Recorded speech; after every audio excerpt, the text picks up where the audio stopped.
आजच्या भागात पहा, सिंधूने सर्व शेजाऱ्यांना गोळा केलेले असते. तेवढ्यात राणी राघव समोर येत म्हणते की अरे राघव, चिखलात जर आपण दगड मारला ना तर चिखल आपल्याच अंगावर उडतो. तेव्हा तू काय ह्या सिंधूच्या नादी लागलास? तेव्हा चल माझ्याबरोबर, असे म्हणत राणी हा राघवचा हात धरते. तेव्हा राघवचा हात धरलेला बघून सिंधूला खूप राग येतो आणि सिंधू मधूकडे बघत म्हणते, बघा बघा माझ्या नवऱ्याचा हात कसा धरलाय. आणि म्हणते, यांचा नवरा लग्नाच्या दुसऱ्याच दिवशी बाहेर निघून गेला, तो जिवंत आहे की नाही हे सुद्धा माहीत नाही. आणि म्हणते, मग यांनी स्वतःच्या नवऱ्याची काळजी करायची सोडून माझ्या नवऱ्याचा हात धरायचा एकही संधी ह्या सोडत नसल्याचे सिंधू सर्व शेजाऱ्यांना सांगते. तेव्हा सिंधूचे ते बोलणे ऐकून मधू पटकन राघवचा हात सोडते. तर सिंधू म्हणते, यांना फक्त माझ्याच नवऱ्याची काळजी असते. तेवढ्यात ऋतुजा सिंधूच्या 2 बॅगा घेऊन तिथे येते आणि त्या बॅगा सिंधू समोर फेकते. तेव्हा शेजारची बाई काकूला म्हणते की अहो काकू, काय हो तुम्ही दुसऱ्याला नियम शिकवता आणि तुमच्या घरात तुम्ही कसे वागता? आणि म्हणते की तुम्ही फक्त सभ्यपणाचा आव आणून आम्हाला दाखवता. तर सिंधू म्हणते, एवढं सगळं होऊ नये, यांना राखी आणि योगेशला वेगळं करायचंय.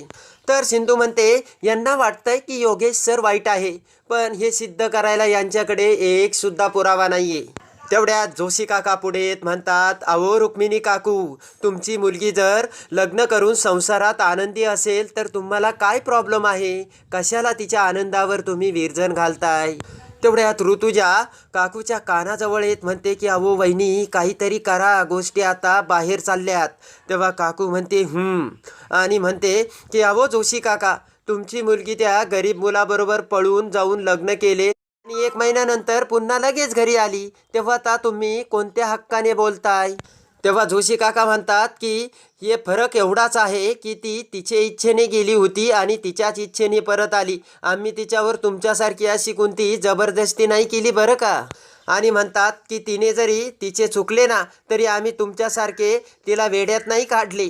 तेव्हा मधू म्हणते, मामीची यामध्ये काहीही चूक नाही आहे, चूक आहे ती या सिंधूची. आणि जेव्हा या सिंधूने घरातल्या गोष्टी बाहेरच्यांना सांगितल्या तेव्हा पर्सनल गोष्टी अशा काय बाहेर सांगाव्या लागतात काय? तेव्हा सर्व ही सिंधूनेच चूक केलेली असल्याचे मधू ही सर्व शेजाऱ्यांना बोलते. तेव्हा शेजारची बाई म्हणते, मग काय करायला पाहिजे होते सिंधूने? सिंधूचेच बरोबर आहे आणि सिंधूने आज अन्यायाविरुद्ध आवाज उठवला आहे. तर जोशी काका म्हणतात की सिंधूने राखी आणि योगेशचे लग्न लावले म्हणून तुम्ही तिला घराबाहेर काढताना, पण मी हे असं होऊ देणार नाही. तर दुसरी बाई म्हणते की चांगले शिक्षण घेऊन मोठ्या घरात येऊन कुणी चांगले होत नसते. जोशी काका आणि ती बाई रत्नपारख्यांची इज्जत चव्हाट्यावर आणते आणि त्यांना वाटेल ते बोलते. तेव्हा त्यांचे बोलणे ऐकून राघव सिंधूला म्हणतो की झालं का आता तुझं समाधान? तेव्हा सिंधू राघवला म्हणते की मला फक्त एवढंच करायचं होतं की तुमच्या सर्वांचे खरे चेहरे शेजाऱ्यांसमोर आणायचे होते. म्हणजे तुम्ही पुन्हा जर राखीताईला या घरात आणले तर हे शेजारी लगेच मला कळवतील. आणि म्हणते, यापुढे तुम्ही कधीही राखी आणि योगेशला वेगळे करू शकत नाही. आणि म्हणते, प्रश्न हा माझा आहे ना, तेव्हा मी सुद्धा आता या घरात कधीच पाऊल ठेवणार नाही आणि मी या घरातून निघून जाते, असे सिंधू राघवला ठणकावून सांगते. तेव्हा शेजारच्या काकू म्हणतात, सिंधू या घरावर तुझा हक्क आहे, तेव्हा तू कुठेही जाऊ नकोस. तेव्हा सिंधू म्हणते, काकू मला जावे लागेल. आणि म्हणते की राखी आणि योगेशचे लग्न करून माझे आता काम इथले संपले आहे, तेव्हा आता इथे राहण्यात काही अर्थ नाही. आणि म्हणते की माझे आप्पा नेहमी म्हणायचे की वर्दी ही नेहमी समाजासाठी असते, स्वतःच्या स्वार्थासाठी नसते. तेव्हा सिंधूचे ते बोलणे ऐकून राघवला मोठा धक्का बसतो. आणि म्हणते, एक लक्षात ठेवा राघव सर, ती संगीता जोशी आणि ते पत्र सर्व काही खोटं होतं. कारण राखी आणि योगेशचे एवढे लग्न झाले तरी ती संगीता जोशी त्यांचे लग्न मोडायला का नाही आली? तुमच्या हे लक्षात का नाही येत? तेव्हा कोणीतरी संगीता जोशीला शोधण्याचा प्रयत्न केला का? का नाही केला माहीत आहे का? मी सांगते तुम्हाला. आणि म्हणते, कारण संगीता जोशी नावाची बाई अस्तित्वातच नाही. आणि म्हणते की हे पत्र तुमच्या घरातल्याच कोणीतरी लिहिले आहे. तेव्हा ते ऐकून राघवला मोठा धक्का बसतो. तर मधूची दातखिळीच बसते. तेव्हा सिंधू म्हणते की आजपर्यंत तुमचे माझ्यावरती खूप उपकार झालेत, तेव्हा त्याबद्दल आभार, असे म्हणत सिंधू तेथून जाऊ लागते. तेवढ्यात सिंधूचे लक्ष तिच्या हातातील बांगड्याकडे जाते. तेव्हा राघवने घातलेल्या बांगड्या ते सिंधूला आठवतात आणि सिंधू तिच्या हातातील त्या बांगड्या काढते आणि त्या बांगड्या राघव समोर धरत सिंधू त्या बांगड्या राघवच्या हातात देते. तेव्हा राघव तसाच हात पालथा करतो आणि त्यातील एक एक बांगडी ही जमिनीवर पडत फुटते. तेव्हा सर्वजण अवाक होऊन राघव सिंधूकडे बघतच राहतात. तर सिंधू राघवला म्हणते, येते मी, आणि पुन्हा आपल्या दोघांना एकमेकांसमोर येण्याची वेळ येऊ नये असे बोलून सिंधू राघवला गुड बाय करते. तेव्हा डोळ्यातून पाण्याच्या धारा वाहत राजश्री ही सिंधू समोर येते. तेव्हा सिंधू राजश्रीला म्हणते की आई, तुम्ही रडू नका, आपली भेट कायम होत राहील, कारण आई आणि मुलीचे नाते कधीच तुटत नसते असे म्हणत सिंधू ही राजश्रीला मिठी मारते. त्यानंतर सिंधू तिच्या बॅगा घेऊन तेथून निघून जाते. त्यानंतर इकडे सिंधू शकू आत्यासोबत कॉलेजवर येते. तेव्हा शकू आत्या सिंधूला म्हणते, बयो इकडे कुठे आलो आपण? तेव्हा सिंधू म्हणते, आत्या तू 1 मिनिट इथंच थांब, माझं एक महत्त्वाचं काम आहे ते करून मी लगेच आले. आणि सिंधू म्हणते की आत्या, राघव सर कुठल्याही क्षणी आणि कधीही इथे येऊ शकतात, तेव्हा त्यांना बघितले का तू लगेच मला फोन कर. तर सिंधू ही प्रिन्सिपलच्या ऑफिसमध्ये येते. तेव्हा प्रिन्सिपल समोर येऊन सिंधू म्हणते, सर माझं तुमच्याकडे खूप महत्त्वाचं काम होतं. ॲक्च्युली योगेश सरांच्या पर्सनल डॉक्युमेंट्सविषयी मला बोलायचं होतं. आणि म्हणते, योगेश सरांच्या पर्सनल डॉक्युमेंट्सविषयी कुणीतरी फेरफार केली आहे. तेव्हा खडकन प्रिन्सिपल उठून उभा राहत म्हणतात, व्हॉट? आणि म्हणतात, काय बोलते सिंधू तू, मला सर्व काही स्पष्ट सांग. तेव्हा सिंधू म्हणते, मला तेव्हाच सांगायचं होतं सर, पण तुम्ही सुट्टीवर होते आणि तुमचा मोबाईलसुद्धा लागत नव्हता. तेव्हा सिंधू म्हणते की सर तुम्हाला माहिती आहे का, माझी नणंद राखीताई ही योगेश सरांची बायको आहे आणि आजही योगेश सर तिला आपलीच बायको मानतात.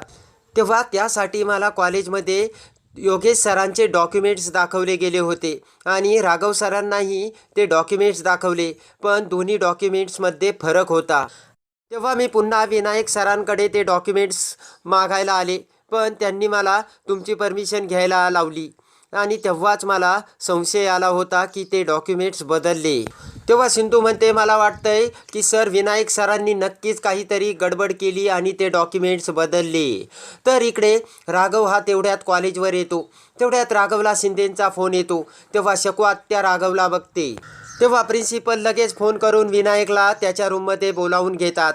तेव्हा विनायक आल्यानंतर लगेच प्रिन्सिपल म्हणतात, विनायक तुम्ही योगेशच्या डॉक्युमेंट्समध्ये काहीतरी फेरफार केली का? तेव्हा विनायक हा सिंधूकडे बघतो आणि घाबरतो. तेव्हा विनायक खरेपणाचा आव आणत म्हणतो की मी काहीच केलेलं नाही आहे. तर प्रिन्सिपल विनायकला म्हणतात की मी तुम्हाला पुन्हा पुन्हा विचारतोय, खरं सांगा. तेव्हा विनायक म्हणतो, मी एवढ्या दिवसापासून इथे काम करतोय, मी कशाला खोटं बोलू सर. तेव्हा सिंधू म्हणते, विनायक सर तुम्ही खरं खरं सांगा, नाही तर तुम्हाला ते सांगावंच लागेल, कारण आता तुम्ही त्या डॉक्युमेंट्समध्ये बदल केला हे सर्व रत्नपारख्यांना सुद्धा समजले आणि राघव सर आत्ता तुम्हाला येथे अटक करण्यासाठी सुद्धा येत आहेत. तेव्हा तुम्ही ते येण्या अगोदर सर्व खरं सांगा. तेव्हा प्रिन्सिपल म्हणतात, विनायक आत्ताच्या आत्ता खरं सांग, यातच तुझं भलं आहे. तेव्हा विनायकला ऋतुराजनं दिलेले पैसे आठवतात. तेव्हा प्रिन्सिपल विनायकला सस्पेंड करण्याची धमकी देतात. ते ऐकून विनायक खूप घाबरतो. तेव्हा विनायक म्हणतो, सर तुम्ही असं काही करू नका हो, आणि मी माझी चूक मान्य करतो. आणि म्हणतो, सर माझ्याकडे एक माणूस आला होता आणि या कामासाठी त्यांनी मला भरपूर पैसे दिले. तेव्हा मी योगेश सरांच्या डॉक्युमेंट्समध्ये फेरफार केले आणि 2 डॉक्युमेंट्स बनवले. तेव्हा विनायक म्हणतो, सर मला प्लीज कामावरून काढू नका हो, माझे लहान छोटे छोटे मुलं आहेत आणि माझी फॅमिलीसुद्धा आहे. तेव्हा सिंधू म्हणते, दुसऱ्याचा कुटुंब तोडून स्वतःच्या कुटुंबाचं पोट कसे भरतात तुम्ही? तेव्हा प्रिन्सिपल विनायकला म्हणतात, ते ओरिजिनल डॉक्युमेंट्स जिथे कुठे असतील ना ते ताबडतोब आत्ता माझ्यासमोर घेऊन या. तेव्हा विनायक ते डॉक्युमेंट्स आणण्यासाठी जातो. तेवढ्यात राघव आलेला बघून शकू आत्या सिंधूला फोन लावते. तेव्हा शकू आत्याचा फोन आलेला बघून सिंधू विचार करते की म्हणजे आता राघव सर इथे आलेत. तेव्हा सिंधू पटकन प्रिन्सिपल सरांना म्हणते की सर माझे एक अर्जंट काम आहे, तेव्हा मला आता जावे लागेल असे म्हणत सिंधू पटकन तेथून निघून जाते. तेवढ्यात विनायक योगेशचे ओरिजिनल डॉक्युमेंट्स घेऊन प्रिन्सिपल सरांच्या केबिनमध्ये येतो. तर तेवढ्यात राघवही तिथे येतो. तर विनायक प्रिन्सिपल सरांना सांगत असतो की सर हे घ्या योगेश सरांचे ओरिजिनल डॉक्युमेंट्स. तेव्हा राघव त्यांचे ते बोलणे ऐकत म्हणतो, ओरिजिनल डॉक्युमेंट्स म्हणजे? तेव्हा प्रिन्सिपल आणि विनायक अवाक होऊन राघवकडे बघू लागतात. तर राघव हा लगेच विनायकच्या हातातून त्या ओरिजिनल डॉक्युमेंटचा कागद घेतो आणि त्यावर योगेशच्या पुढे राखीताईचे नाव असल्याचे राघवला समजते. ते ऐकून राघवला मोठा धक्का बसतो. तर राघवला सिंधूला त्याने खोटे डॉक्युमेंट्स दाखवल्याचे आठवते. तेव्हा राघव म्हणतो, हा काय प्रकार आहे? मला जे डॉक्युमेंट्स दाखवलं होतं त्या डॉक्युमेंट्सवर दुसरं नाव होतं आणि म्हणजे मला खोटे डॉक्युमेंट्स दिलं होतं का? असे म्हणत राघव विनायकची कॉलर पकडतो. तेव्हा विनायक घाबरत म्हणतो, मी तुम्हाला सर्व खरं खरं सांगतो आणि यात माझी काहीही चूक नाही आहे. मला जसं करायला सांगितले होते तेच मी केलं. आणि म्हणतो की ते खोटे डॉक्युमेंट्स दाखवण्यासाठी मला पैसे दिले होते. तेव्हा राघव म्हणतो, कोणी दिले होते तुला पैसे? तेव्हा विनायक म्हणतो, मला माहीत नाही सर ते. तेव्हा राघव विनायकच्या खांद्यावर जोराची थाप मारत म्हणतो की पोलिसांना गुमराह केल्याची शिक्षा काय मिळते तुला माहीत आहे ना चांगलं. तेव्हा तू तर डिग्र्या खूप घेतल्यात, पण आता पोलिसांची डिग्रीसुद्धा तू बघ. असे म्हणत राघव विनायकला तेथून घेऊन जाऊ लागतो. तेव्हा विनायक खूप घाबरतो. तेव्हा विनायक म्हणतो, सर मी त्या माणसाला ओळखत नाही, पण मी त्या माणसाचा फोटो माझ्या मोबाईलमध्ये काढून ठेवलाय. असे म्हणत विनायक तो फोटो राघवला दाखवतो. तेव्हा ऋतुराजचा फोटो बघून राघवला मोठा धक्का बसतो आणि राघव समोर येते ते ऋतुराजचे भयानक कर्मकांड आणि भयानक सत्य. तेव्हा राघव प्रिन्सिपलला विचारतात की तुम्हाला हे डॉक्युमेंट्स कधी समजले? तेव्हा प्रिन्सिपल म्हणतात की अहो आत्ता सिंधू येऊन गेली, तिने मला हे सर्व सत्य सांगितलं तेव्हा मला कळलं. तेव्हा राघवला मोठा धक्का बसतो. तर इकडे शिकू आत्या आणि सिंधू नांदगावला जायला निघतात. तेव्हा सिंधू म्हणते की आत्या आता हिमतीने एकटीनेच लढायचंय.